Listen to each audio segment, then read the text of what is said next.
Today we're gonna be diving into the gist of my life story, how I became homeless for 8 years.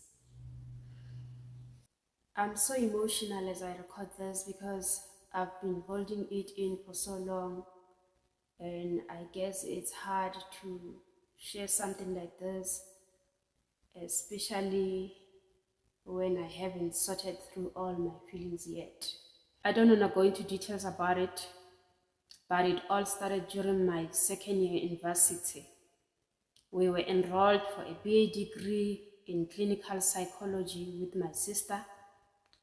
So during our first year, my parents said they don't have enough money. So we were forced to take two modules each for the whole year, with the hope that the study loan would be approved the following year, so we'll be able to take more than 5 modules per year at least. The first year went well.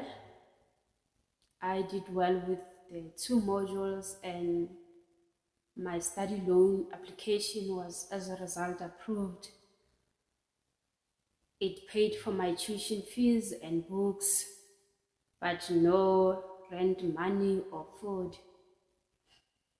My sister was, on the other hand, unsuccessful, and her study loan was declined, so she dropped out and went to look for a job while I continued.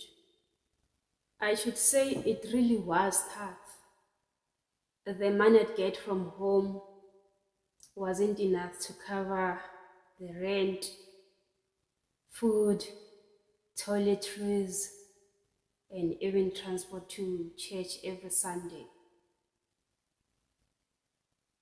And I realized later that there's nothing I could do to change that. I went home in December that year for school holidays and came back the following year, mid-January, because I had to wait for my dad to get paid first. Once again, my marks were good, but unfortunately I was late for tuition fees. The study loan claimed they couldn't be able to process the payment since their fees were depleted, and that I should wait for June.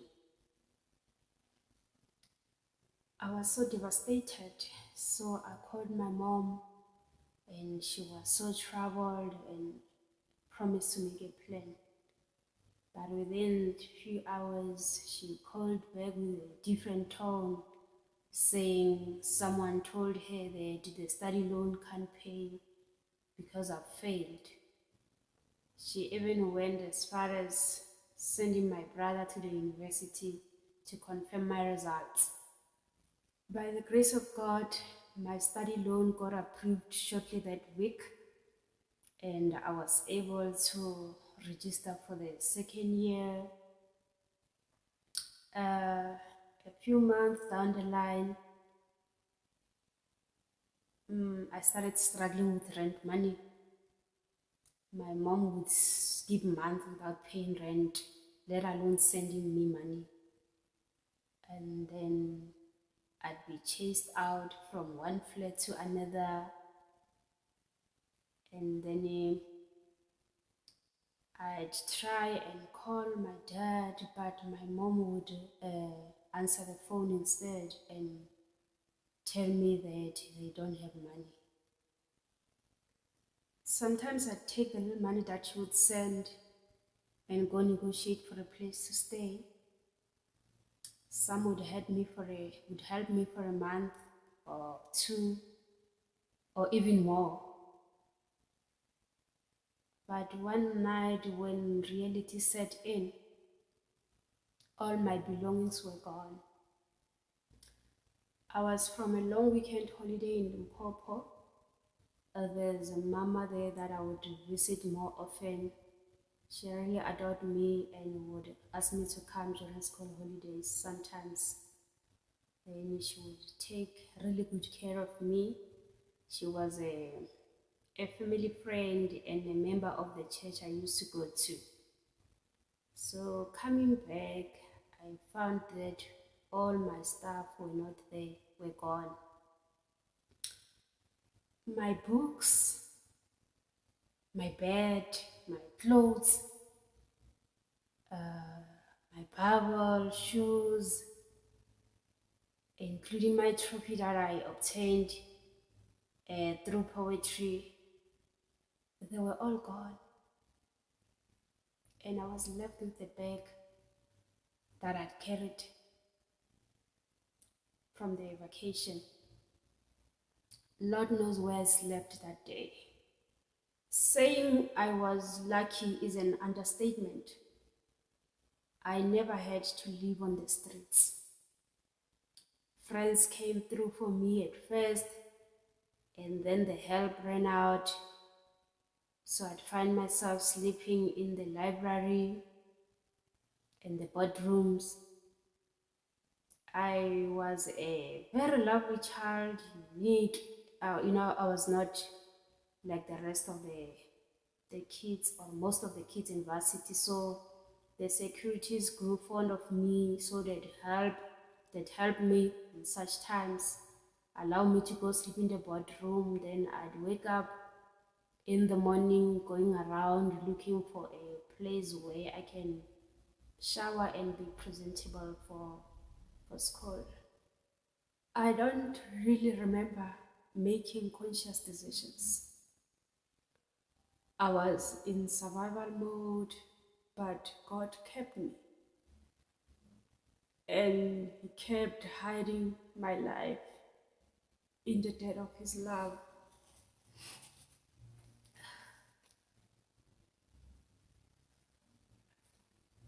Most days I didn't know where I'd be sleeping until late in the day. And I was so anxious, it was so unreal. It taught me to deal with uncertainty. I never used to cry and kept all my emotions inside until I couldn't anymore. So I'd go lock myself in the toilets and cry.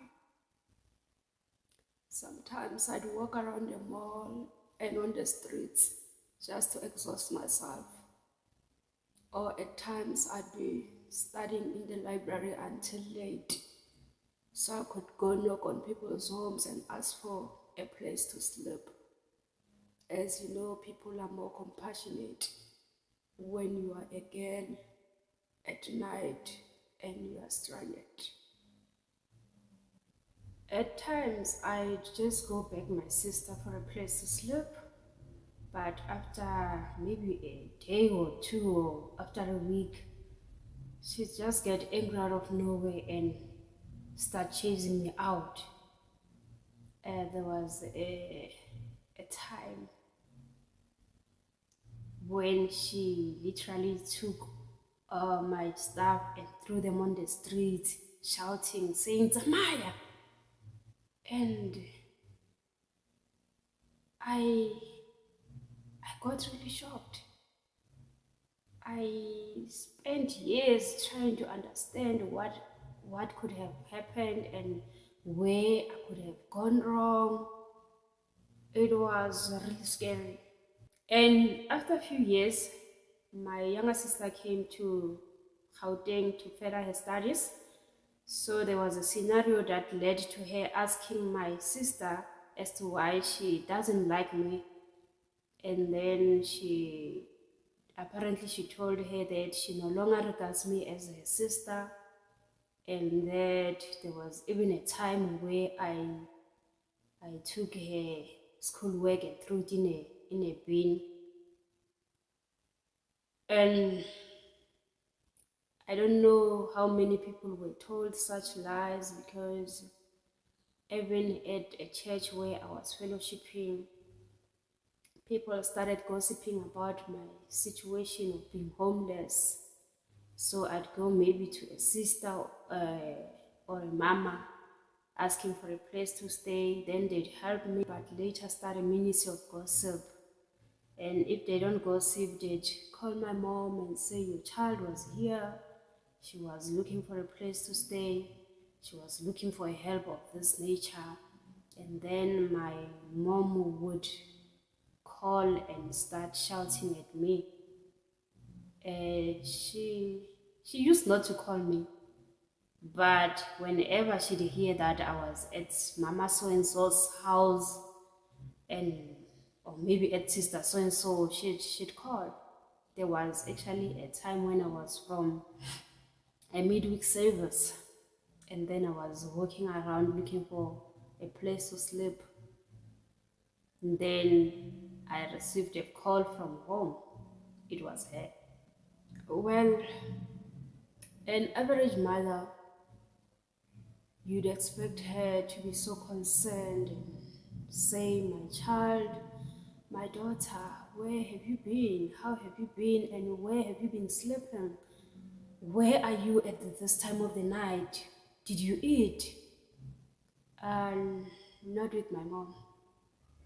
She'd just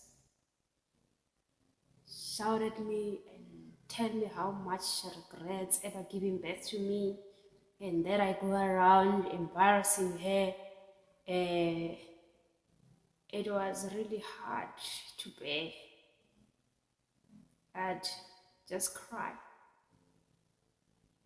I'd really cry. The most painful of all is that she'd come to church at Mamelodi during combines, and she'd start singing solos and people would get blessed. And then after that, she'd just make a U-turn, go back home without even asking if I'm okay or if I need anything. It happened for years, it carried on for years until I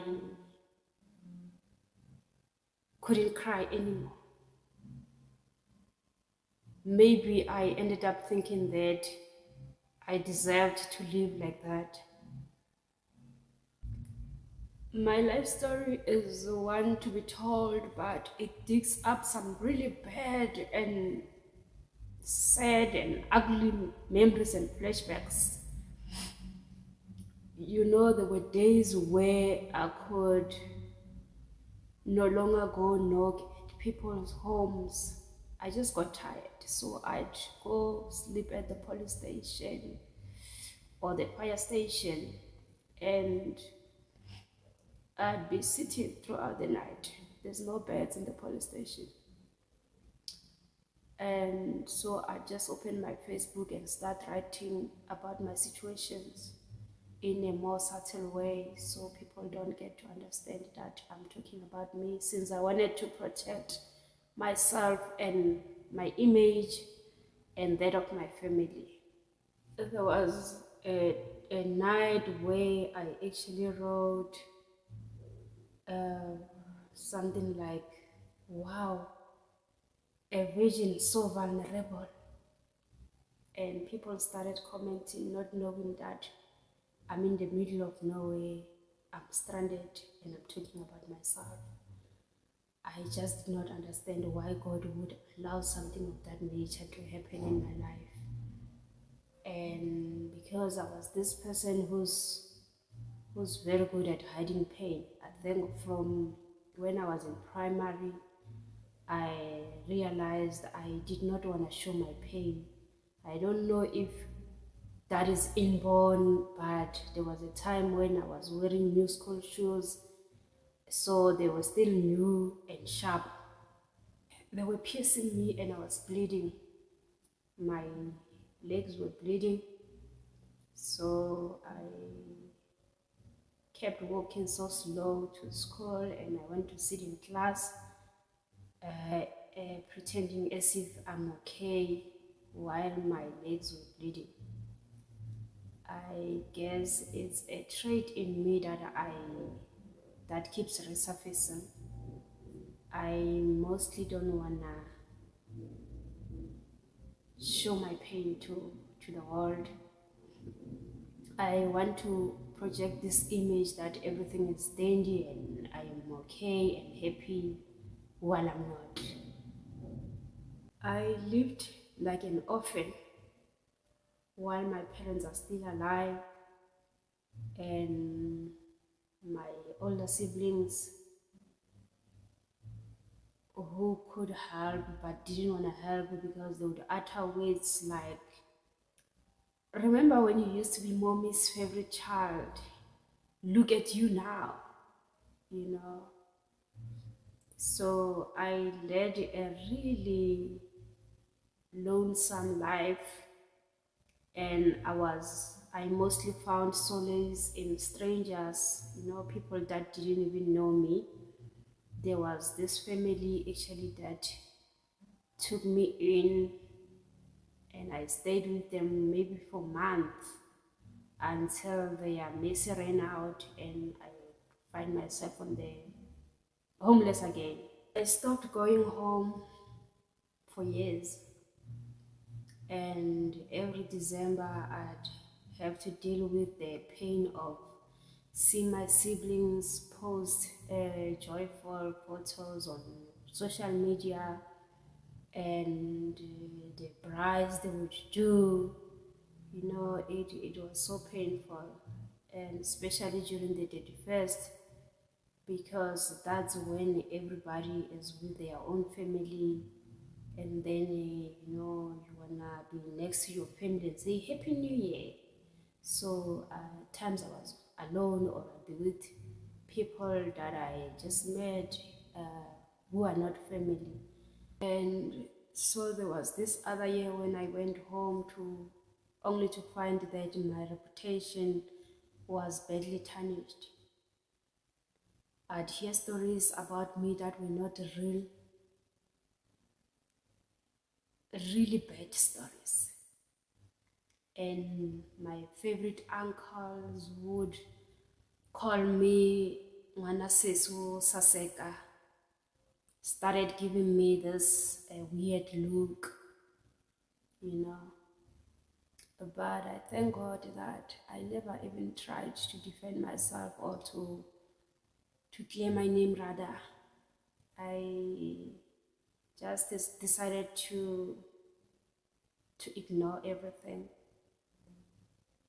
And as painful as it was, there's actually those family members who died and were buried without my knowledge. The likes of my grandfather's brother only realized after a year that he is no more. And bruh, it pained me a lot, a lot. For me, the biggest challenge has been letting myself feel anger. I've been really angry about a lot of things for a very long time. I've been very angry at my parents, especially my mom. It just didn't make sense as to how she could really abandon a girl child in such a terrible world and age. And for a very long time, I asked myself questions that I did not have answers to. I resented her.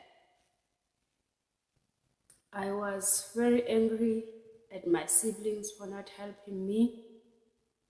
And actually, there was a time where I had a dream. I'm a dreamer, so I saw in a dream my siblings, my older siblings, stabbing me with knives in front of my mom, and I was bleeding. Yet she couldn't even move an inch. She just sat there and looked at me bleeding. And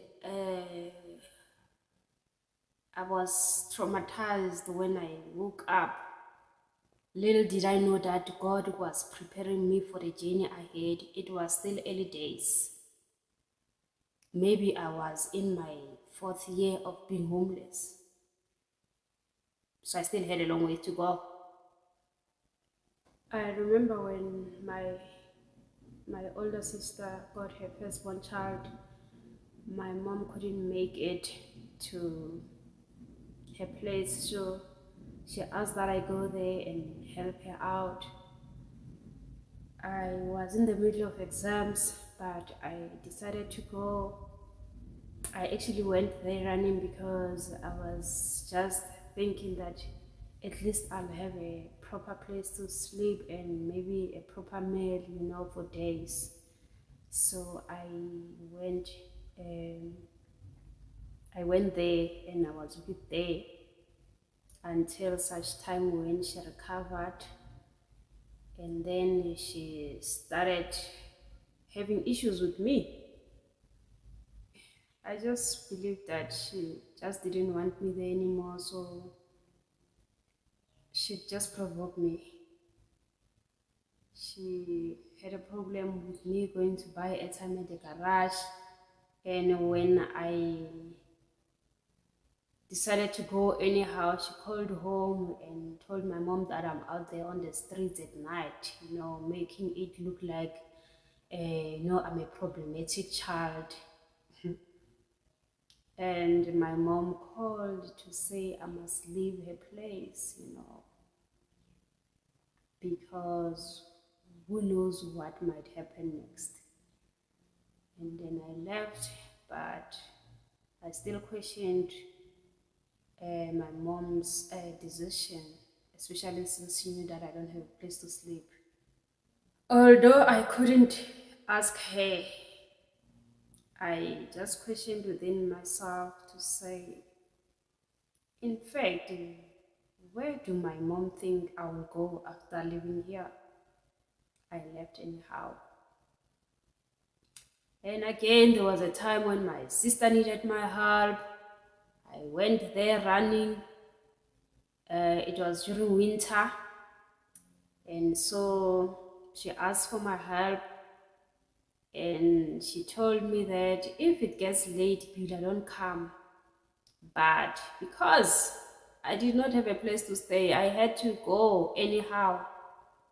I boarded a taxi, and I didn't know where to connect taxis to her place, so I relied on the taxi driver. It was around 6 o'clock when I boarded the taxi, so I'm sure we left the station around 7. And the taxi driver had ill motives. Uh, he started, driving around Joburg until it was 9 o'clock at night. And my sister couldn't stop calling, Beulah, where are you? It's late now. I told you to not come. And then I just told her I'm on the way. And then the taxi driver went to park his car at some dodgy place. And then he said, no, I'll show you the taxi rank to the taxi rank to where you'll get taxis to your sister's place. At that time, I could now sense that I'm in danger. I tried running away, but I could see that I was just gonna get myself into more trouble. So I kept walking like a lamb to the slaughter, until such time when I saw a bridge, and behind me were people coming from the train station. They were coming in numbers, so I slacked down. The taxi driver was now walking with this other short guy, and then the short guy uh, asked that he carry my overnight bag, and I refused, So seeing that I'm slacking down, he started grabbing my bags. He was now fighting. He didn't know whether to grab the bag or me because they had a mission and ulterior motive. And as he was busy, because I was also fighting back, the taxi driver was like a gentleman walking on the other side of the road. And then I fought with the guy, and then he managed to take my phone and ran away together with the driver. I saw them running down the stairs. By the grace of God, Okay, before that, I realized that I stood at a bridge. I was crying. It was around 9:30. And then as I turned, I realized that I'm standing in front of a corpse. There was a dead man who was wearing blue overalls, and then it's like he was shot because he had blood on his shirt. He was wearing blue overalls and a white t-shirt, and then he was dead. I almost lost my mind. I was traumatized to the core, but by the grace of God, somebody managed to help me to get to Greenstone Mall, where my sister was waiting for me and her husband. I expected a hug. I was really scared, but she started asking me some funny questions as if I was involved with the driver, as if the driver was my boyfriend, so maybe we fought. As innocent as I was, I just kept quiet. And as I was sleeping there at her place, she didn't know, but I prayed to God. And guess what? I spent a weekend at her place.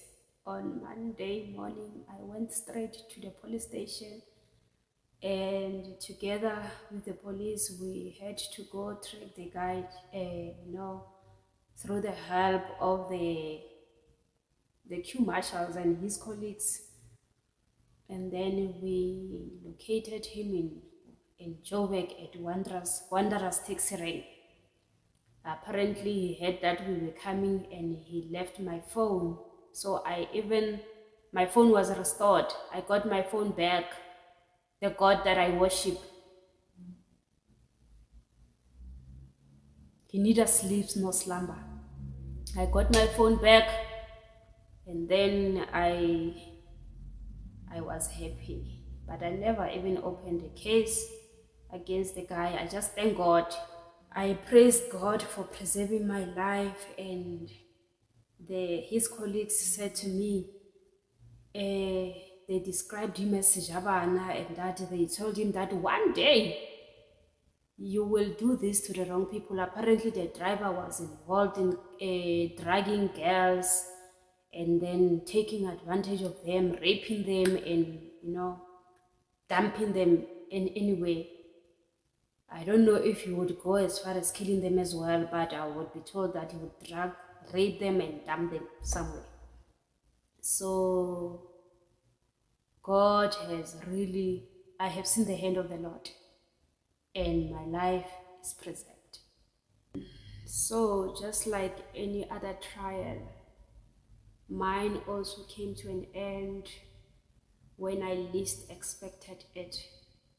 And the next thing, I was staying at a boarding house in Jamestown, had my own room which had a built-in shower, and I was with other students who were studying at Rand Airport, so we'd have breakfast together in the dining hall, and we'd also have supper together. And sometimes I'd come home late to find my supper in my own room. It was such an unexpected breakthrough.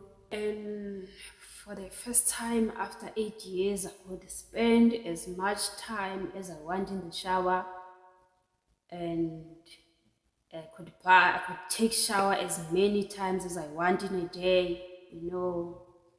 It really felt like me, and I really thank God, for such an experience. And just as I was adjusting to being my own self again, I was diagnosed with a chronic illness in 2019 September on the 20th. It started as a normal checkup. only to come back home crying tears. The doctor said I did not have much to live, and that if I don't undergo treatment, my weight would depreciate even further. I remember I couldn't even do anything. I couldn't pray. All I could do better was cry all day long and all night long. And as I was crying, I received a message from home, my younger sister saying to me, "Sis B, how are you? Are you okay? I dreamed that you were dead." It became so real. The devil just said to me, "You see, it's now confirmed. You are going. We are hamba. We are far." I spent the whole week crying, and I had the privilege of booking a session with a psychologist. But because of the God that I worship is above all powers, I got my strength back even before I could go sit at a therapy room with a therapist. And I just went there it was just a formality of some sort. She also helped in many ways that she can.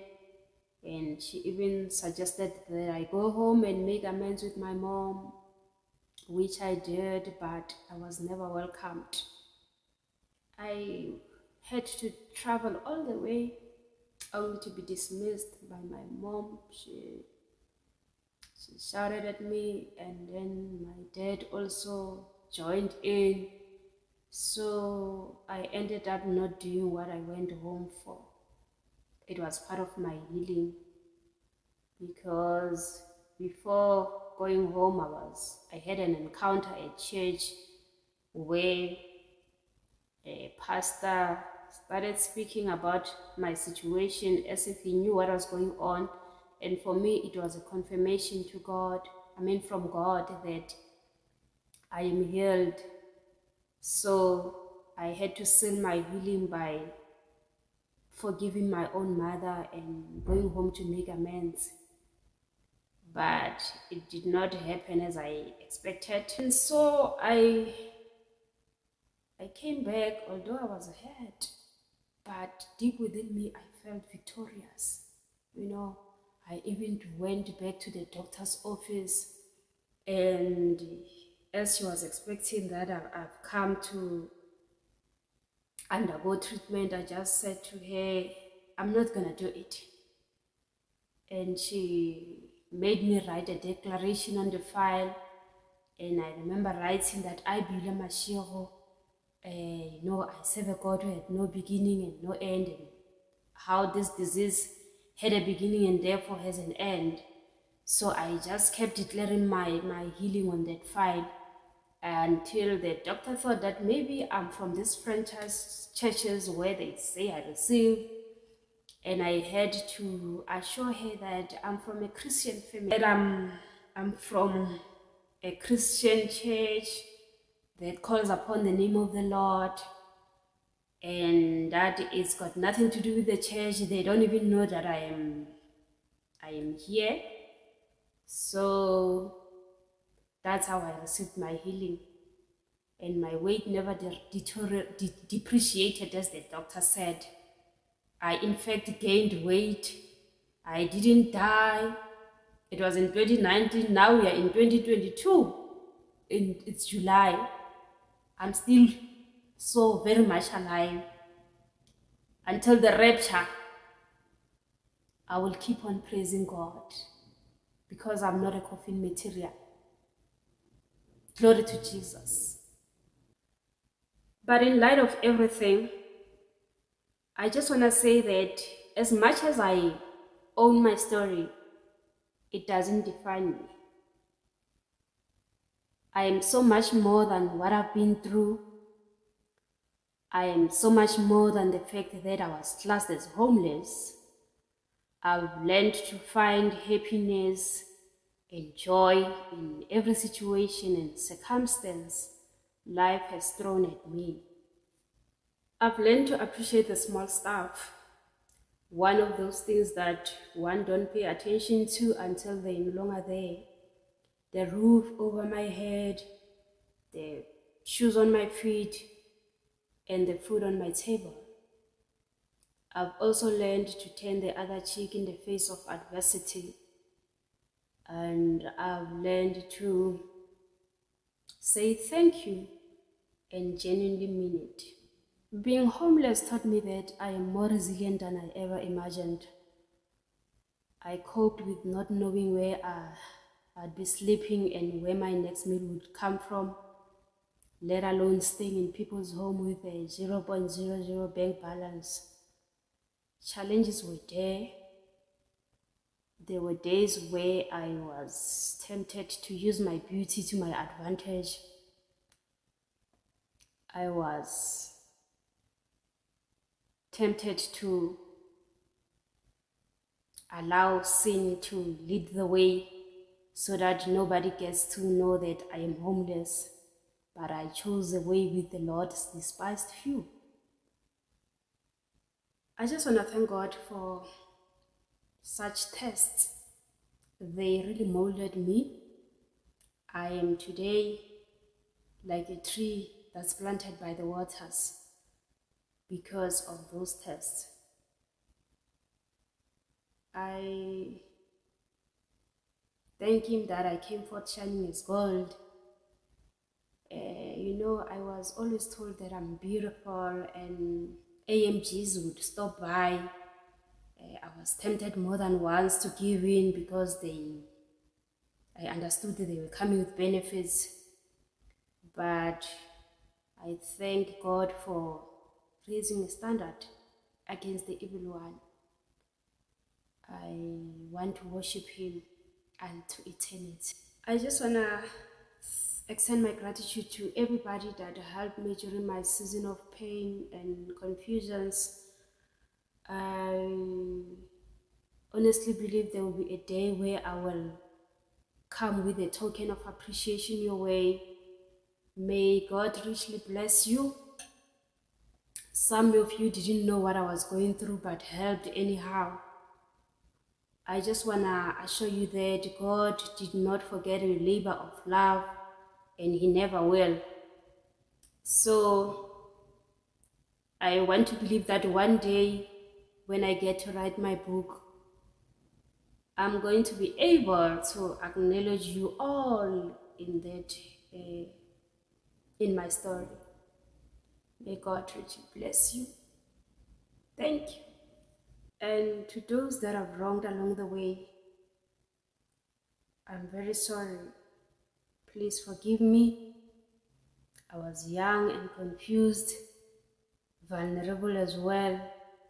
As Paul says, one season I was a child. I spoke and I thought as a child. But when I turned to a man, I put away childish things. I also wish that I could go back and undo the past.